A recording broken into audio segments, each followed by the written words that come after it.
attentif. Alors, je vais, comme je l'ai dit tout à l'heure, je vais poser ma petite pierre à l'édifice sur le thème « Quand Dieu s'élève ». Quand Dieu s'élève. Quand Dieu s'élève. Je bénis Dieu parce que nous avons eu de grands orateurs qui ont exploité puissamment ce thème, même si je ne les ai pas écoutés, à part le pasteur Daniel. Mais évidemment, j'ose croire que vous étiez abondamment bénis. Amen. Quand Dieu s'élève. Quand Dieu s'élève. Nous y sommes. Je vais donner 3 textes de base, ou 4 textes de base, qui vont nous permettre d'exploiter ces thèmes.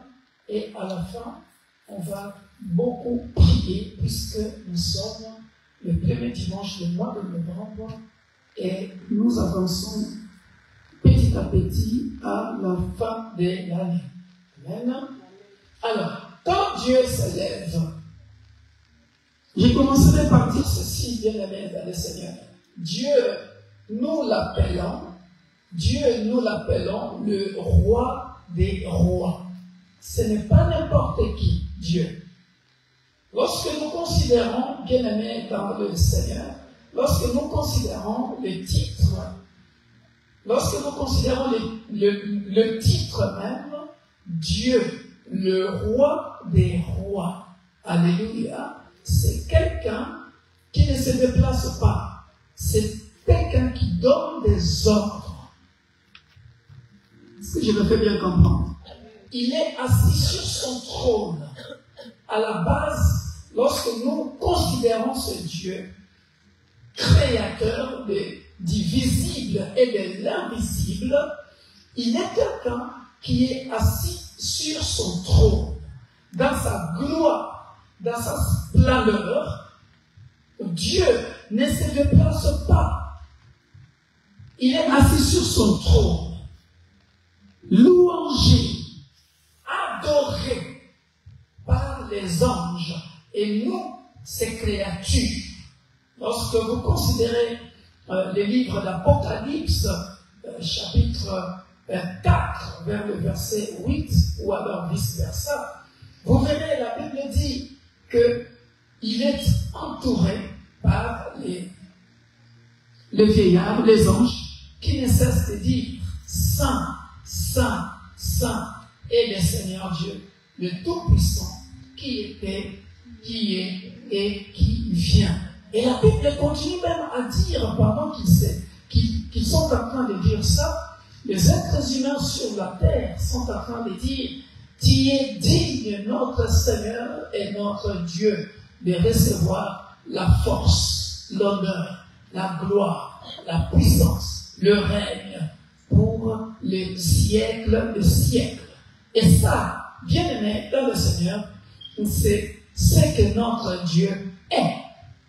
Il est assis sur son trône. Et nous sommes là pour le louer, l'adorer, bien aimé dans le Seigneur. C'est dans Apocalypse, chapitre 4, à partir du verset 8. Les 4 êtres vivants ont chacun 6 ailes et ils sont remplis Dieu tout autour et au-dedans. Ils ne cessent de dire jour et nuit. Vous voyez? Jour et nuit. Jour et nuit. Saint, Saint, Saint est le Seigneur Dieu, le Tout-Puissant, qui était, qui est et qui vient. Verset 9. Quand les êtres vivants rendent gloire, honneur et action de grâce à celui qui est assis sur le trône. Vous avez vu ça? Assis sur le trône. À celui qui vit au siècle des siècles. Vous voyez la considération? Dieu ne se lève pas pour rien. Il est assis sur son trône. Pourquoi il est assis sur son trône? Parce qu'il a travaillé pendant 6 jours. Et le 7e jour, il se reposa. Il est dans son repos éternel. Il est loué et adoré. Il est là en train de donner des ordres. Il dit, Gabriel va dire à Marie qu'il sera enceinte. Il est assis sur son trône de gloire et il est en train de donner des ordres. Dieu ne s'élève pas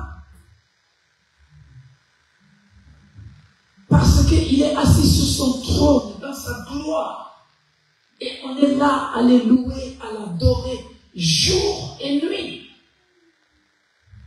parce que c'est un grand roi.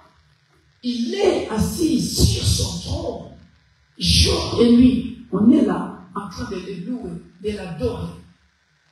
Et verset 9 dit, quand les êtres vivants rendent gloire, honneur et action de grâce à celui qui est assis sur le trône, à celui qui vit au siècle des siècles. Les 24 vieillards se prosternent devant lui, devant celui qui est assis sur le trône. Vous avez vu ça? Assis sur le trône. Il ne se lève pas, mon frère, ma soeur.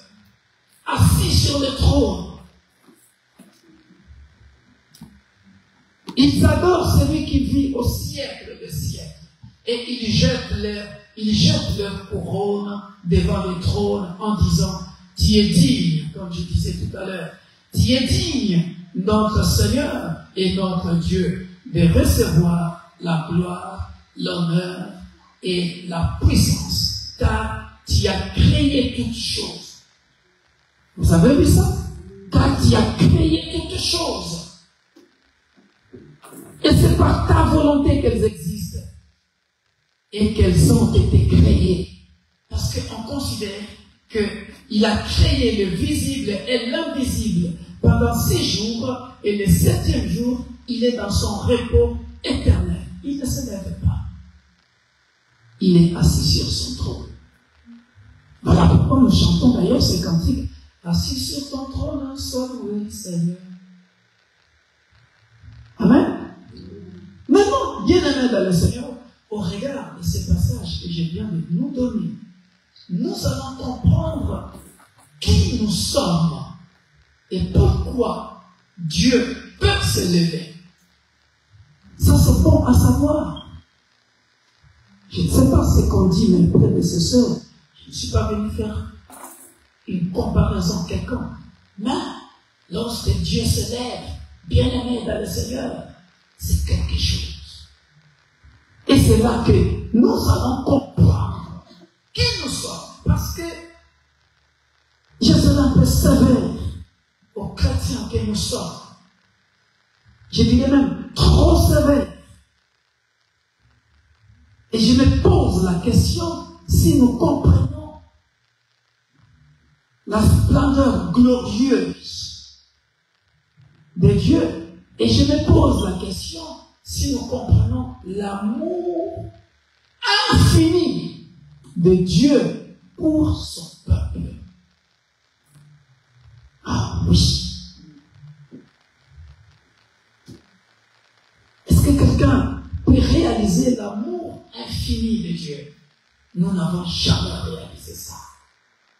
Si seulement on comprenait l'amour infini de Dieu dans notre vie, dans nos vies. Oh, bien-aimé, tu recules quelques années en arrière, quand tu n'avais pas encore reçu Jésus-Christ comme ton Sauveur et Seigneur. Bien-aimé dans le Seigneur, ta façon de considérer Dieu a changé. Parce que nous n'avons jamais imaginé, ou nous n'avons jamais compris l'amour infini de Dieu. Et lorsque nous comprenons l'amour infini de Dieu, c'est à partir de cet amour infini de Dieu que Dieu s'élève. Il quitte son trône, ce grand roi, qui à la base doit se reposer, parce qu'il t'a créé. Il a créé tout ce dont tu as besoin. avant que tu viennes. Pendant ces 6 jours-là, bien-aimé dans le Seigneur, il a commencé par la végétation et la lune, tout ça là, le soleil, tout ça là, que pour l'amour infini qu'il a pour toi. Pour que lorsqu'il va créer l'homme, bien-aimé, le 6e jour, quand il va dire, prenons la poussière, créons l'homme à notre image et à notre ressemblance, il a déjà tout créé, tout fait pour ton bien-être physique, matériel, spirituel, tout. L'amour infini de Dieu. Lui qui devrait se reposer, normalement, si l'homme, dès le départ, avait compris l'amour infini de Dieu, il allait obéir d'emblée.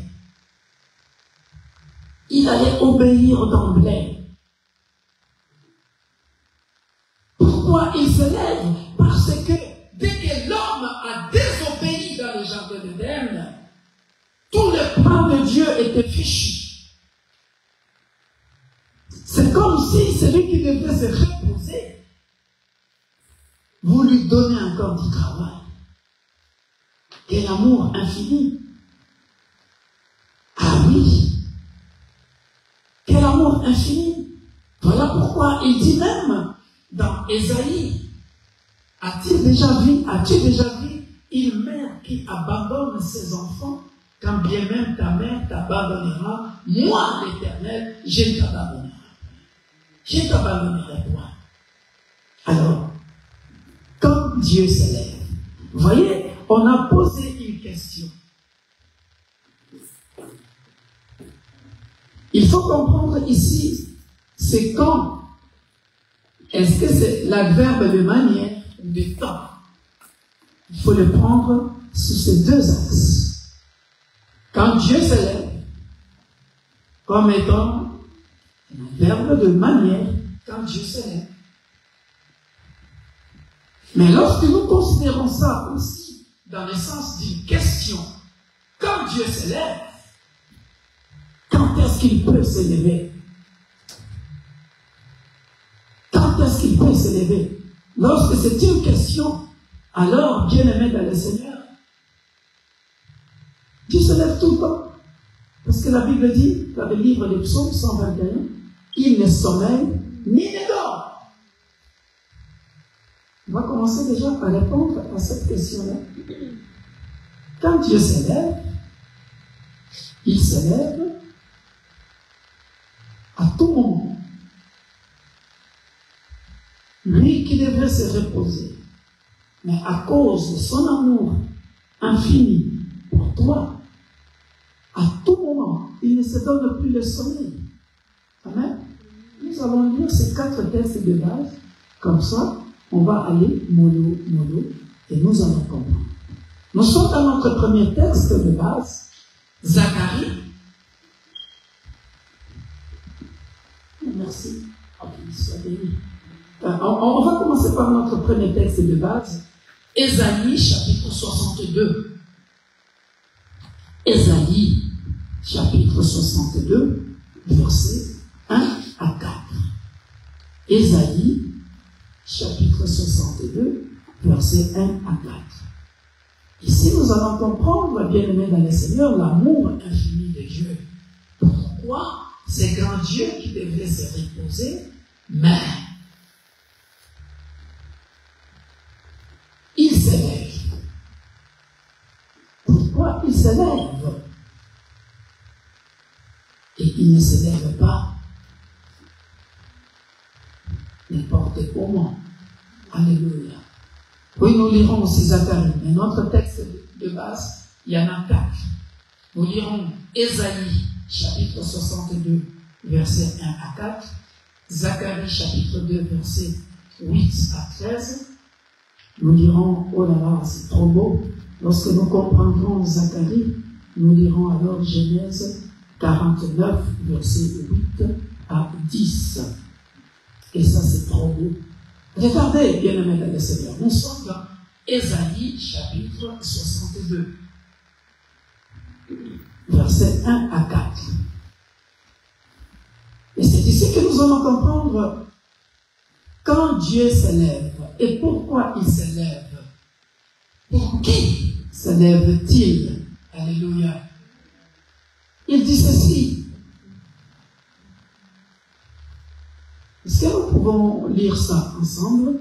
Ésaïe 62, versets 1 à 4. Alléluia. On a dit ceci. 1, 2, 3, c'est parti. Pour l'amour de Sion, je ne tairai point. Pour l'amour de Jérusalem, je ne prendrai point de repos. Lui qui est supposé prendre du repos. Il dit, pour l'amour de Mélissa, pour l'amour de Thérèse, pour l'amour des amis, pour l'amour de mon peuple, pour l'amour de celui que j'ai créé, pour l'amour de mon image, celui que j'ai créé à mon image. Est-ce que nous comprenons ça? Il dit, je ne tairai point, je ne prendrai point de repos.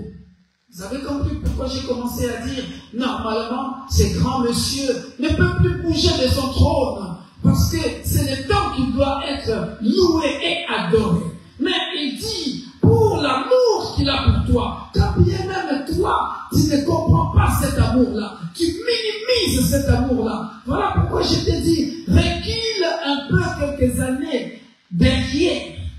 Quand tu n'avais pas encore reçu Jésus-Christ comme ton Sauveur et Seigneur, tu n'avais pas encore réalisé que quelqu'un, à cause de son amour infini, enverra son Fils unique à la croix, mourir pour toi et te racheter.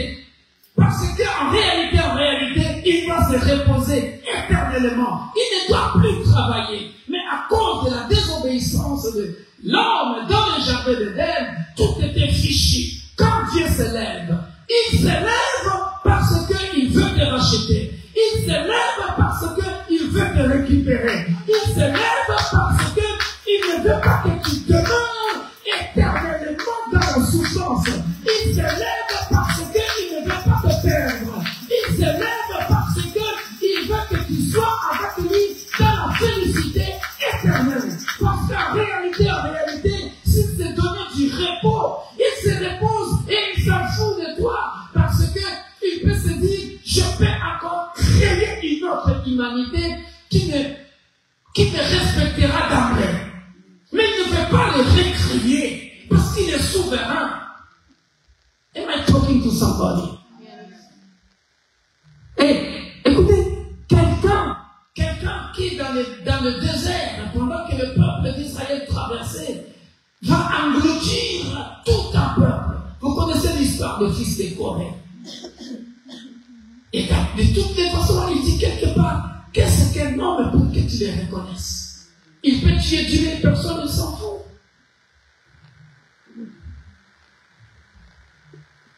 Il a écrasé Sodome et Gomorrhe en un clin d'œil. Il peut te tuer en un clin d'œil parce que tu n'as pas compris l'amour infini de Dieu. Mais puisqu'il est grand dans son amour infini, il se lève pour démontrer cet amour-là. Nous faisons semblant, nous, d'aimer Dieu. Mais lui, il ne fait pas semblant. Ah oui. Ah oui.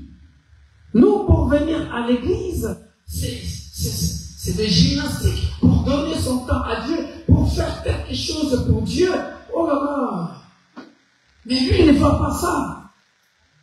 Il dit, pour ton amour, Victor, je ne le tairai point.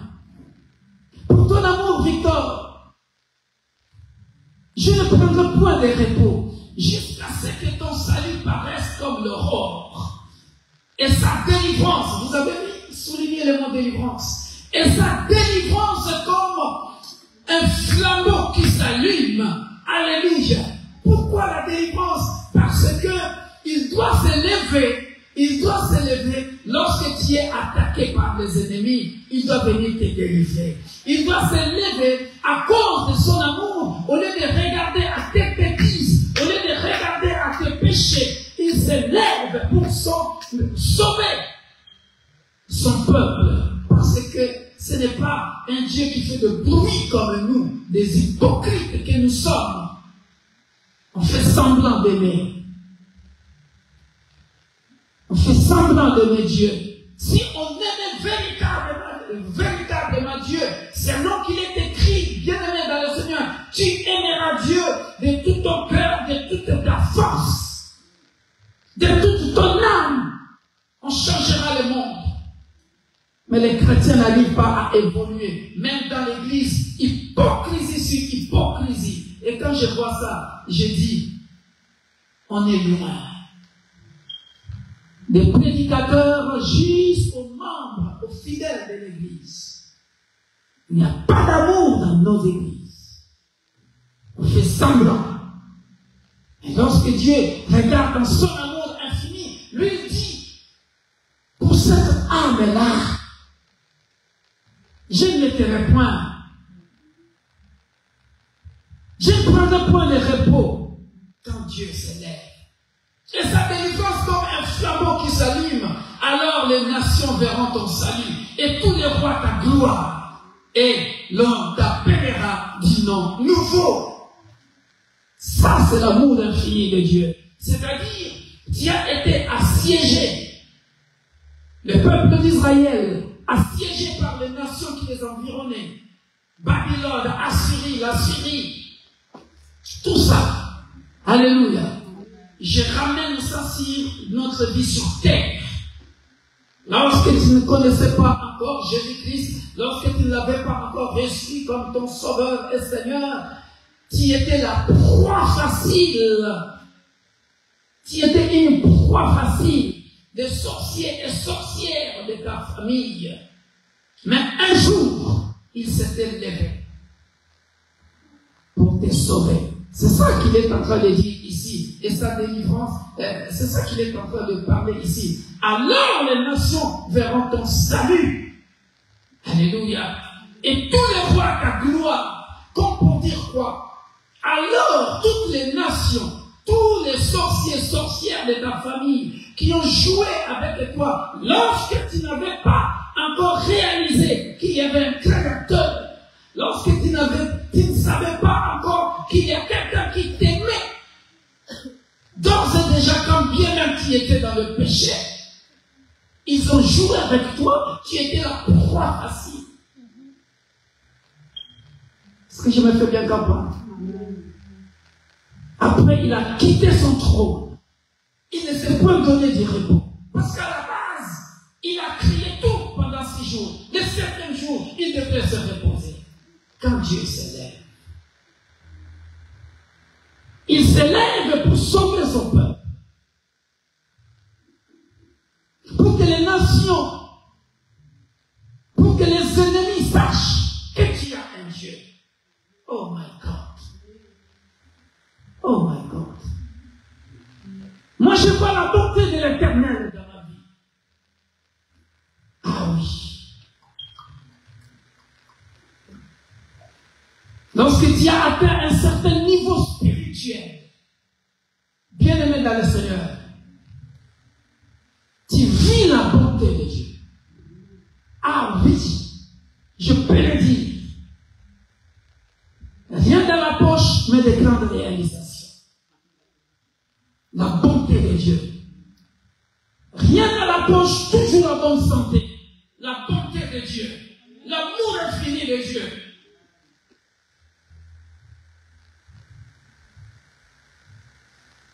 Rien dans la poche, mais bien aimé, toujours bien vêtu. Tu manges bien, tu dors bien, en bonne santé. C'est pas beau ça? L'amour infini de Dieu. Que veux-tu encore que j'avance? Bien-aimé dans le Seigneur. L'amour infini de Dieu.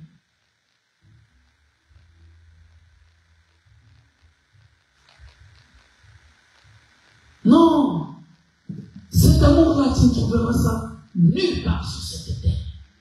Ah oui, je pèse bien mes mots. L'amour infini de Dieu. Pour toi, Victor, puisque tu me plais, je ne mettrai point. Attaque-moi. Viens.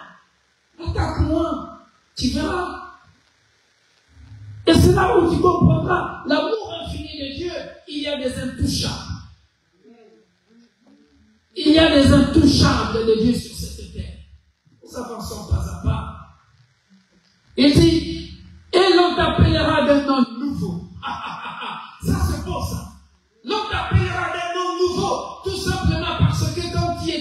la proie facile des esprits de famille qui devraient demeurer toujours dans la disette, qui devraient demeurer toujours dans la sécheresse, qui devraient demeurer toujours dans la stérilité, qui devraient demeurer toujours dans la pauvreté, qui devraient demeurer toujours dans le chômage, qui devraient demeurer toujours dans le célibat, qui devraient demeurer toujours dans la maladie, dans la souffrance et souffrance. Mais pour son amour pour toi Sion, son amour pour toi Jérusalem, son amour pour toi Sylvie, pour toi Victoire, pour toi Rosette, pour toi et pour toi et pour toi, je ne me tairai point, je ne me donnerai point du repos, je me lèverai jusqu'à prouver le contraire. Ils t'ont appelé célibataire, je viens changer ton nom, on t'appelle marié. Quand Dieu se lève, il vient changer les données. Quand Dieu se lève, ce n'est plus pour que tu demeures toujours dans la pauvreté. Quand Dieu se lève, c'est pour changer les données. C'est pour que tu ne sois plus la proie facile de tes ennemis, mais il vient te délivrer de la souffrance. Bien-aimé dans le Seigneur, qu'on a mis dans ta vie des années et des années, il vient te donner un nouveau nom. On t'appelait délaissé, maintenant tu n'es plus délaissé. Quand Dieu se lève, il se lève à cause de son amour infini. Et cet amour infini, bien-aimé dans le Seigneur, c'est là qu'il ne compte plus tes péchés.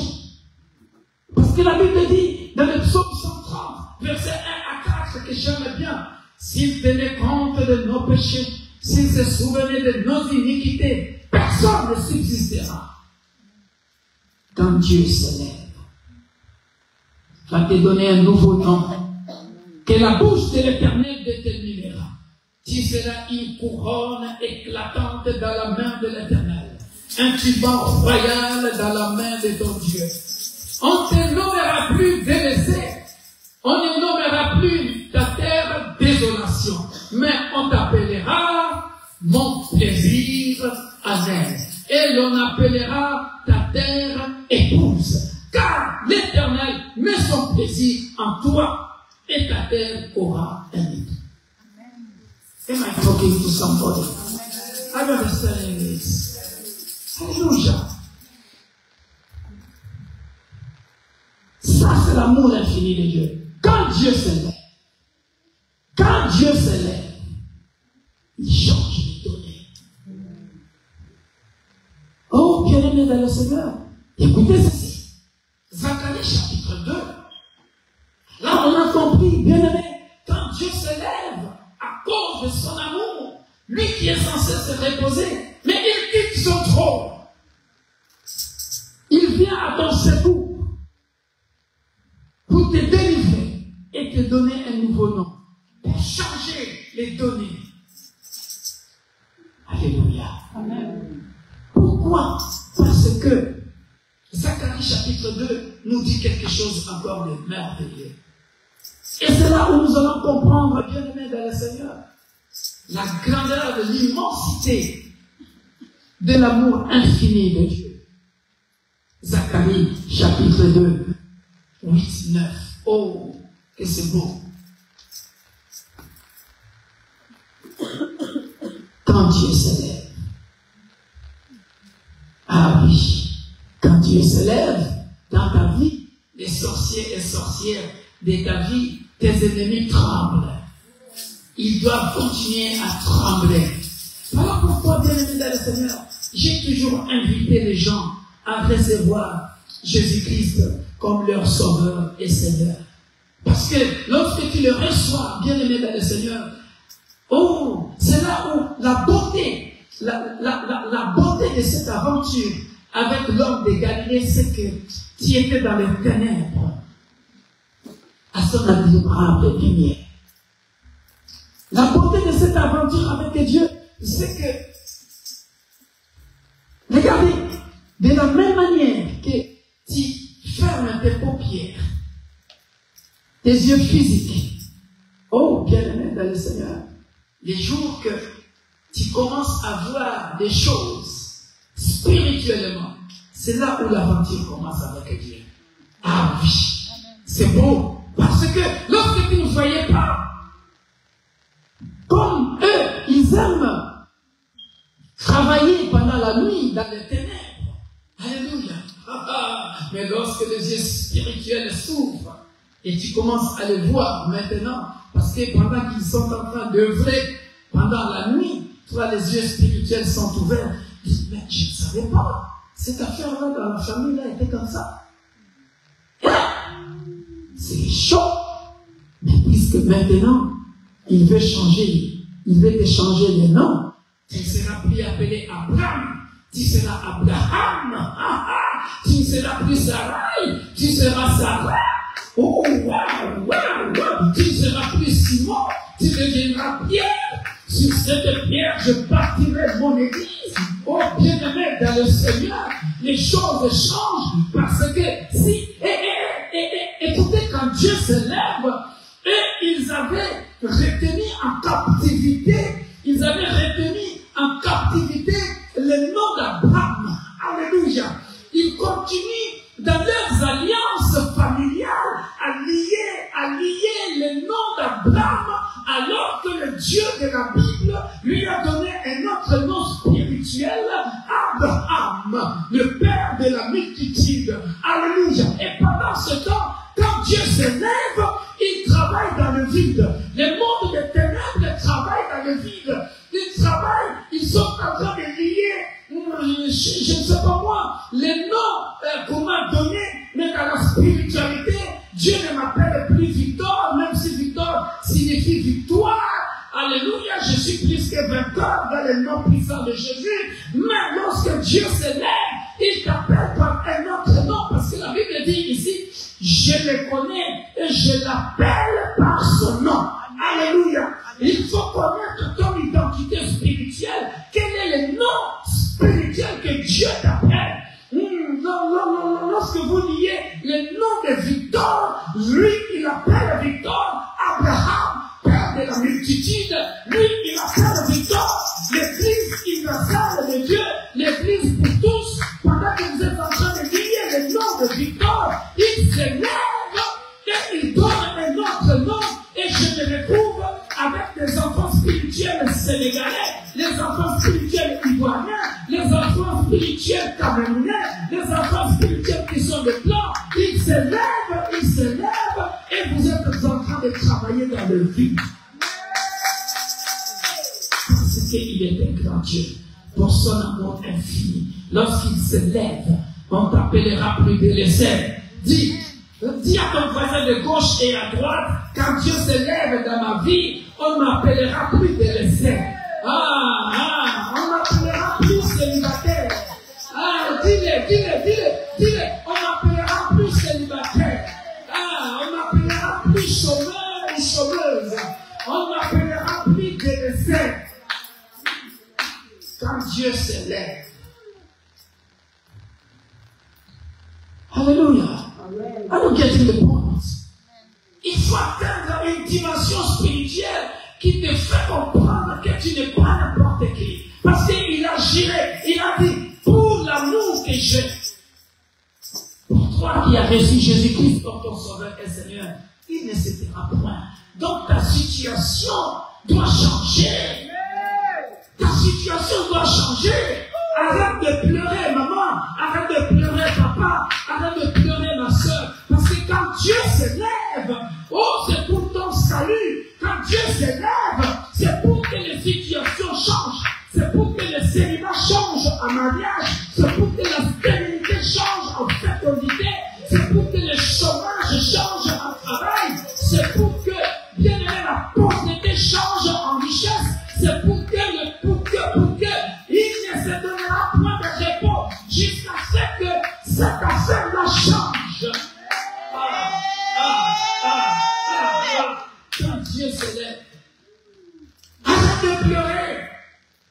Tout à l'heure, quand on priera, vous allez voir la prière que nous allons faire. Et lorsque je tournerai le dos, bien aimé, il faut que vos situations changent. Amen. Comme ça, vous saurez qu'un prophète est passé. Amen. Ah oui. versets 1 à 4. S'il tenait compte de nos péchés, de nos iniquités, bien aimé, personne ne subsisterait. Je vous dis la vérité, personne ne subsisterait. Mais à cause de son amour, il ne se taira point, il ne se donnera point de repos. Quand bien même toi tu te donnes des repos, alors qu'il t'avait dit de prier sans cesse. Ah ouais, quand toi tu es fatigué, tu dis cette situation m'a fatigué, je n'ai plus pris, je ne gêne plus. Mais lui, dans le laboratoire, il continue à te fabriquer pour justement te donner un nouveau nom, une nouvelle appellation. Amen. Parce que c'est son domaine. Parce qu'il a déjà dit, dans Ecclésiaste chapitre 3, il fait chaque chose belle en son temps. Lorsque le temps viendra, lorsque le temps arrivera, les macondas que vous avez critiqués, les victoires que vous avez critiquées, continuez à critiquer, continuez à critiquer, continuez à critiquer, continuez à critiquer. Pendant que vous continuez à critiquer, lui, dans le laboratoire de fabrication, il est en train de fabriquer un autre maconda, un maconda nouveau. Alléluia, qui étonnera le monde. Parce que vous ne comprenez pas l'amour infini de Dieu et vous ne comprenez pas qui vous êtes. Zacharie chapitre 2. Oh, que c'est beau, bien-aimé dans le Seigneur. Regardez, ici, il va parler encore de Sion. Il va parler encore de Sion. Et c'est ici où il y a une révélation qui est bien-aimée dans le Seigneur. Lorsque j'ai compris ça, écoutez, bien-aimé dans le Seigneur, que c'est beau. Il a dit ceci. Vous savez, Zacharie, c'est un des prophètes eschatologiques qui parle aussi du temps de la fin. Et lui, il est en train de dire ceci. Car, je t'attends, maman. Tu as trouvé? Ok. Zacharie chapitre 2, verset 8. Car, ainsi parle l'Éternel des armées. Après cela, viendra la gloire. Quand j'étais encore dans le ténèbre, j'étais une proie facile. On pouvait facilement m'avoir et faire n'importe quoi de ma personnalité, mais de moi. Mais ils oubliaient, il y aura un Dieu qui se lèvera. Alléluia. Il dit quoi? Il m'a envoyé vers les nations qui vous ont dépouillé. Alléluia. Comme pour dire, ici, c'est Ecclésiaste 3. Il y a un temps contre sous le soleil. Il m'a envoyé vers les nations qui vous ont dépouillé. Il m'a envoyé, bien aimé dans le Seigneur, vers tes ennemis qui t'ont dépouillé, à tort ou des travers. Car, écoutez, qui tu es. Car, celui qui vous touche la prunelle de son œil. Acclamez pour le roi des rois. Voilà. Si tu ne le savais pas, alléluia, tu as été créé à l'image de Dieu. Si tu as des yeux, Dieu aussi a des yeux. Voilà pourquoi il dit, car celui qui vous touche la prunelle de son œil. Celui qui te touche la prunelle de l'œil de Dieu. Regardez, vous savez, si vous ne le saviez pas, l'œil, si vous ne le saviez pas, c'est la partie la plus sensible du corps. Avez-vous jamais remarqué que l'œil, même au travers du vent, même une simple poussière, alors aussi minime qu'elle soit, que vous n'apercevez pas, c'est comme si l'œil a une protection divine que nous-mêmes, nous ne savons pas. Tout de suite, aussitôt tu fais comme ça. Vous n'avez jamais remarqué ça? C'est ça ce que ça veut dire. Quiconque qui te touche. Vous voyez l'amour de Dieu? Vous voyez l'amour infini de Dieu? Vous savez qui? Vous voyez maintenant qui vous êtes devant Dieu?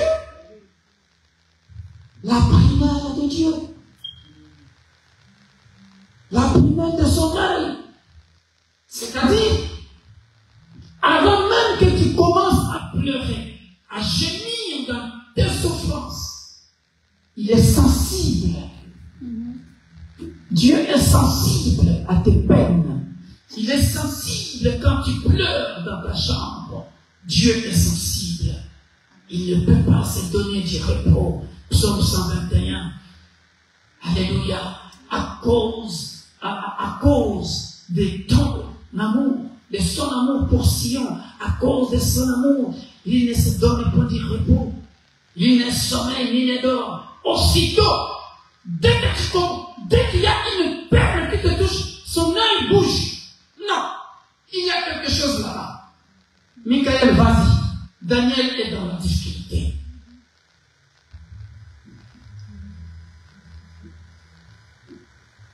Alléluia. Oh, bien-aimé dans le Seigneur.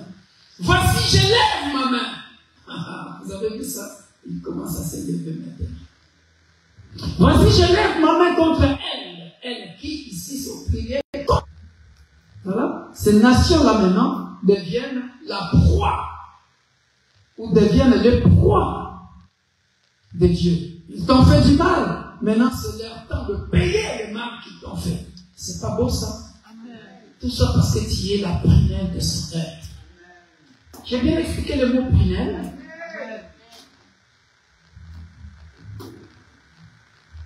Et vous saurez, ah ça j'aime bien, et vous saurez que l'Éternel des armées m'a envoyé.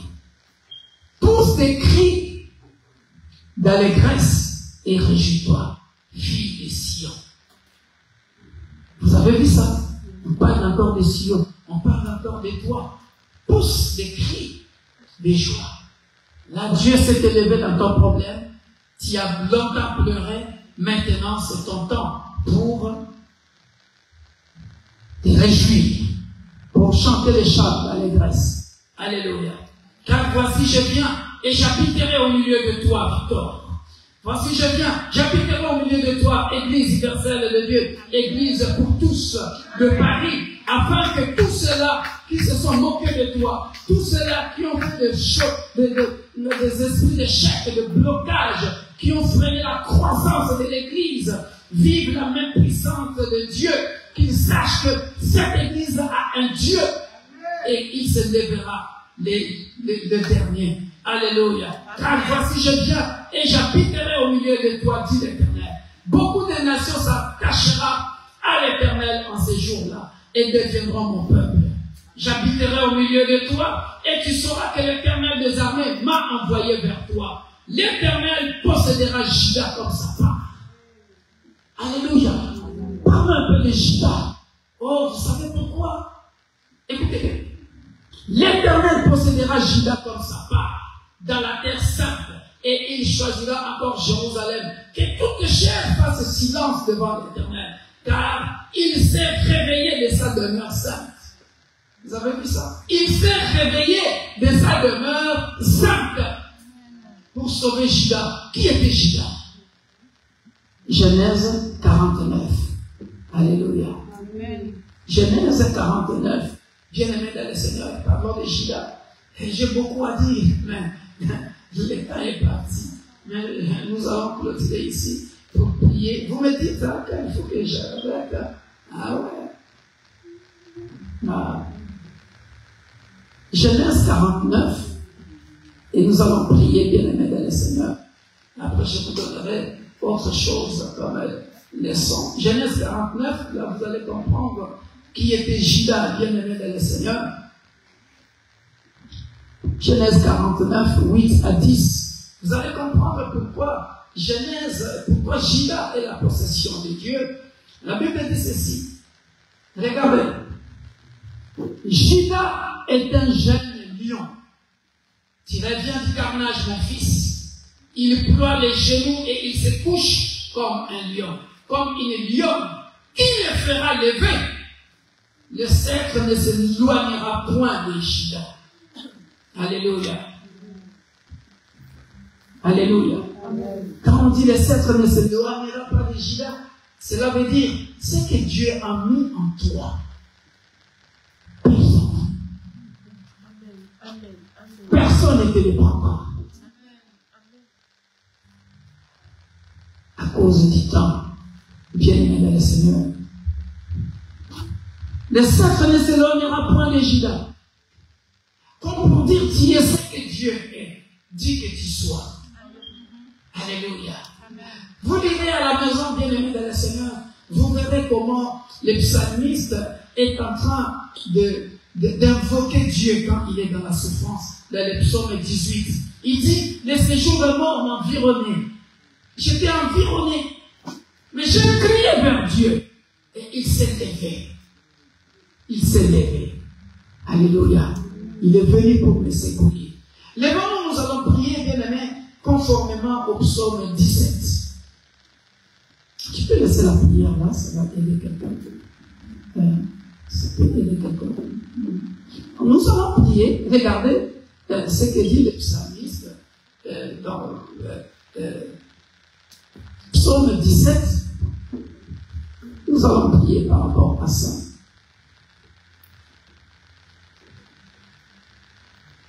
Le verset 8 à 13. Une belle prière.